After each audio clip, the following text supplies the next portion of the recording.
नमस्कार बच्चों। प्रश्नावली 4.1 द्विघात समीकरण। इसमें हमने पहला क्वेश्चन पिछले वीडियो में किया था। आज हम दूसरा क्वेश्चन करेंगे। दूसरे क्वेश्चन में है कि निम्न स्थितियों को द्विघात समीकरणों के रूप में निरूपित कीजिए। फर्स्ट क्वेश्चन है इसका, एक आयताकार भूखंड का क्षेत्रफल 528 वर्ग मीटर है। क्षेत्र की लंबाई मीटरों में, क्षेत्र की लंबाई चौड़ाई के दुगने से एक अधिक है। हमें भूखंड की लंबाई और चौड़ाई ज्ञात करनी है। दूसरा क्वेश्चन है, दो क्रमागत धनात्मक पूर्णांकों का गुणनफल 306 है। हमें पूर्णांकों को ज्ञात करना है। क्वेश्चन नंबर 3, रोहन की माँ उससे 26 वर्ष बड़ी है। उनकी आयु वर्षों में का गुणनफल अब से 3 वर्ष पश्चात 360 हो जाएगी। हमें रोहन की वर्तमान आयु ज्ञात करनी है। फोर्थ क्वेश्चन है, एक रेलगाड़ी 480 किलोमीटर की दूरी समान चाल से तय करती है। यदि इसकी चाल 8 किलोमीटर प्रति घंटा कम होती तो वह उसी दूरी को तय करने में 3 घंटे अधिक समय लेती। हमें रेलगाड़ी की चाल ज्ञात करनी है। तो दूसरे क्वेश्चन में कहा गया है कि निम्न स्थितियों को द्विघात समीकरणों के रूप में निरूपित कीजिए। हमें इन क्वेश्चंस के द्विघात समीकरण के रूप में बनाना है। तो आइए शुरू करते हैं।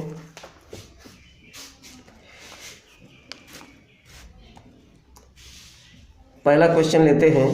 एक आयताकार भूखंड का क्षेत्रफल 528 वर्ग मीटर है। क्षेत्र की लंबाई मीटरों में दी है। क्षेत्र की लंबाई चौड़ाई के दुगने से एक अधिक है। हमें भूखंड की लंबाई और चौड़ाई ज्ञात करनी है। तो आइए शुरू करते हैं।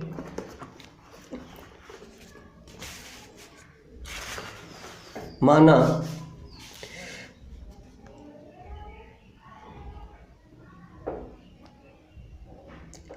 भूखंड की चौड़ाई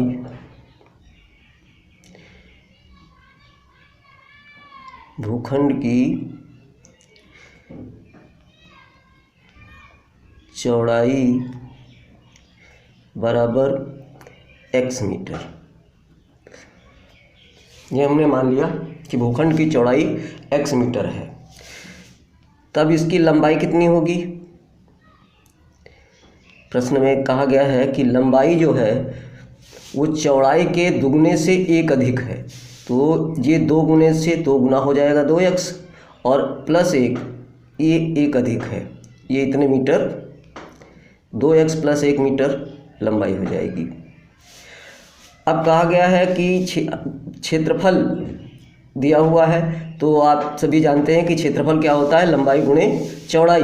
तो यहाँ पर हम रखेंगे प्रश्नानुसार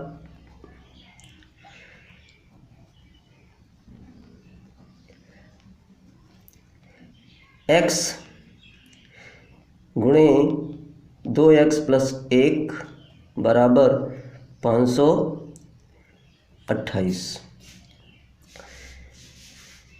अब इसको मल्टीप्लाई करके रख लेते हैं। 2x स्क्वायर प्लस x बराबर 528, और ये होगा 2x स्क्वायर प्लस x। अब इसको इधर ले आते हैं, द्विघात समीकरण की तरह बना लेते हैं। -528 बराबर 0। ये हमारा बन गया द्विघात समीकरण। आइए अब अगले क्वेश्चन की तरफ है। दो धनात्मक क्रमागत पूर्णांकों का गुणनफल 306 है। हमें पूर्णांकों को ज्ञात करना है। तो माना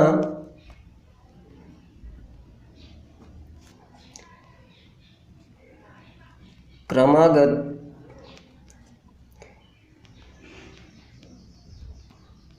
धनात्मक पूर्णांक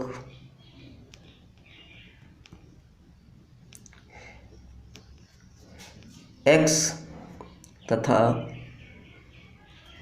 x प्लस 1 है। क्रमागत कहा गया है और धनात्मक पूर्णांक है, तो किसी भी धनात्मक पूर्णांक के बाद वाला जो है उससे एक अधिक होगा। तो ये मान लिया पहला वाला x है तो दूसरा x + 1 होगा। प्रश्न कह रहा है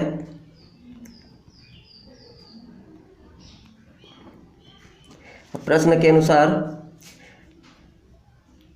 इनका गुणनफल 306 है।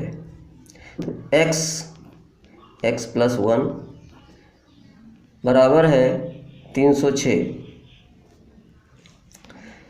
x² प्लस x इससे गुणा किया x² हो गया, 1 से करेंगे प्लस x हो जाएगा बराबर 306। x² प्लस x माइनस 306 ये बाईं तरफ ले आएंगे बराबर 0 कर देंगे। ये हमारा समीकरण बन गया। अब हम बात करते हैं तीसरे क्वेश्चन की। अब हमारा तीसरा क्वेश्चन है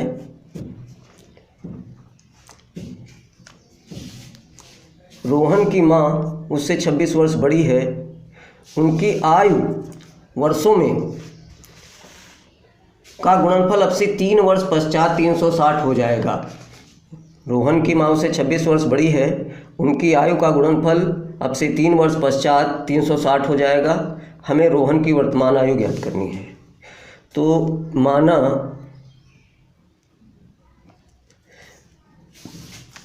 रोहन की वर्तमान आयु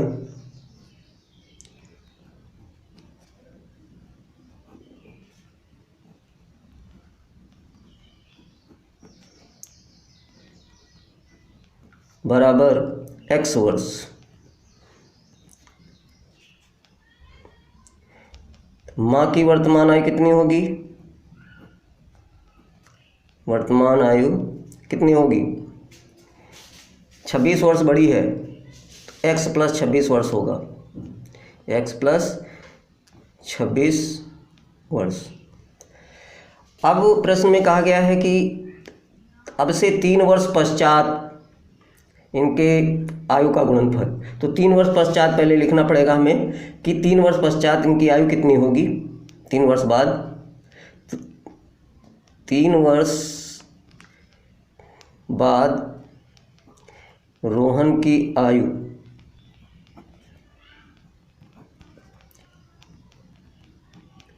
बराबर होगी x + 3 वर्ष। और 3 वर्ष बाद माँ की आयु कितनी होगी? x + 26 में 3 और जुड़ जाएंगे, x + 29 वर्ष। अब प्रश्न के अनुसार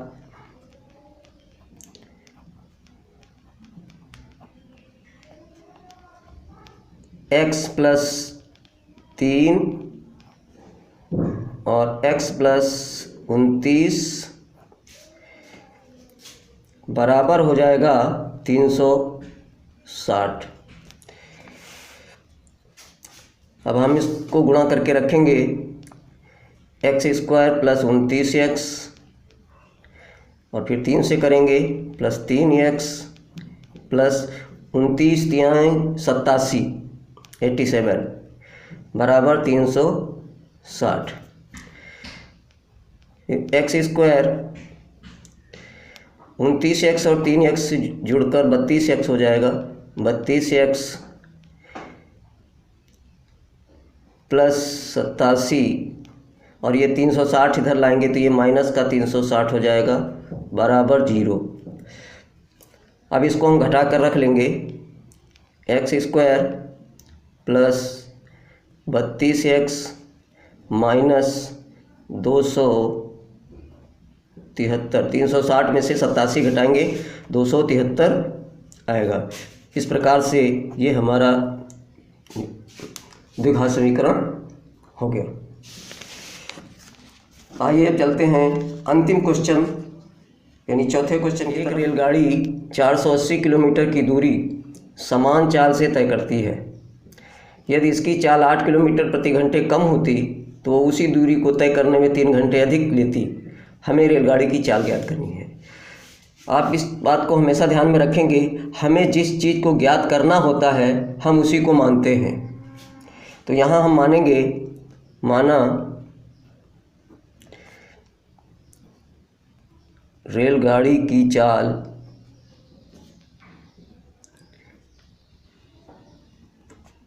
बराबर x किलोमीटर प्रति घंटा।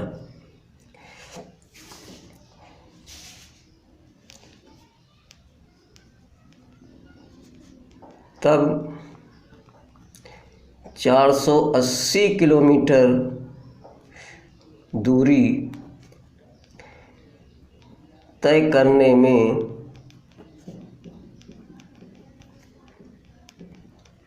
लगा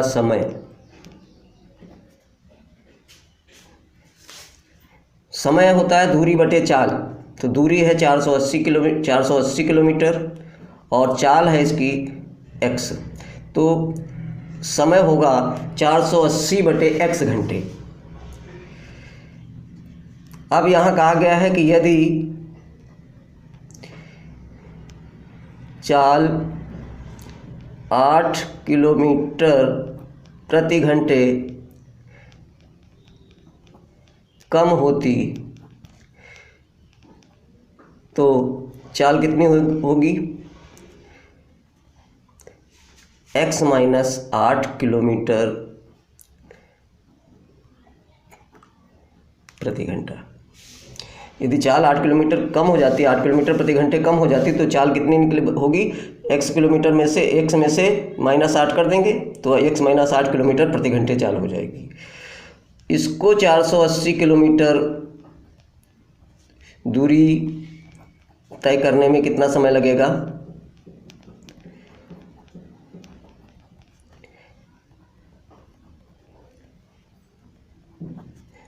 बराबर, ये भी दूरी बटे चाल, सब तो फार्मूला वही लगेगा, 480 बटे x माइनस 8 घंटे। अब प्रश्न के हिसाब से प्रश्न कह रहा है कि उसको जब ये 8 किलोमीटर प्रति घंटे की स्पीड कम हो जाएगी तो उसको 3 घंटे अधिक लगेंगे, यानी समय इसमें अधिक समय लगेगा। ये वाला समय अधिक है और पहले वाला समय वो कम है। तो प्रश्नानुसार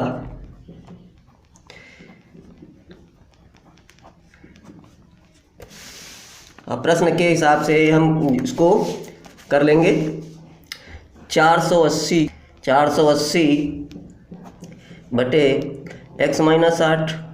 इसमें से हम उस समय को घटा देंगे जो कम समय था, 480 बटे x बराबर कर देंगे 3। जो अधिक समय लगा है वो 3 घंटे लगा है और बड़े अधिक समय में से कम समय को घटा देंगे, वो अंतर जो है वो 3 घंटे का आ जाएगा। तो इस तरह से हम समीकरण बना लेंगे और फिर इसको जो है एलसीएम करके रखेंगे। x का 480 से करेंगे, 480x माइनस 480x, और ये माइनस है, यहाँ पे माइनस है, ये प्लस में हो जाएगा, प्लस 8 शून्य 0, 8 अट्ठे 64 और 8 चौको 32, 6 38, 3840 हो जाएगा। बटे इसका इससे गुणा कर लेंगे तो ये हो जाएगा x स्क्वायर माइनस 8x बराबर 3।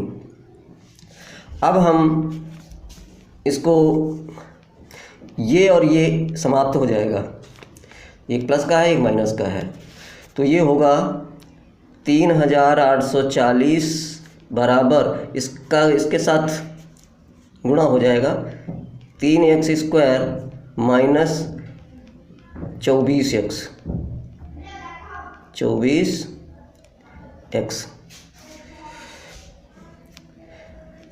अब इसको इस साइड में ले आएंगे, ये हमारा समीकरण बनेगा 3x square minus 24x minus 3840।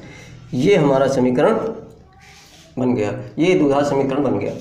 लेकिन यहाँ पर देखिए ये पूरा समीकरण 3 से विभाजित हो रहा है, इसको हम सरल करके रख लेंगे। ये होगा 3 से तो ये x स्क्वायर हो जाएगा माइनस 3 अट्ठे 24 8x हो जाएगा, माइनस 3 एकम 3 और 3 दूनी 6 और यहाँ बचा 2, 24 हुआ, 3 अट्ठे 24 और ये 0। इस प्रकार से ये हमारा समीकरण बन गया।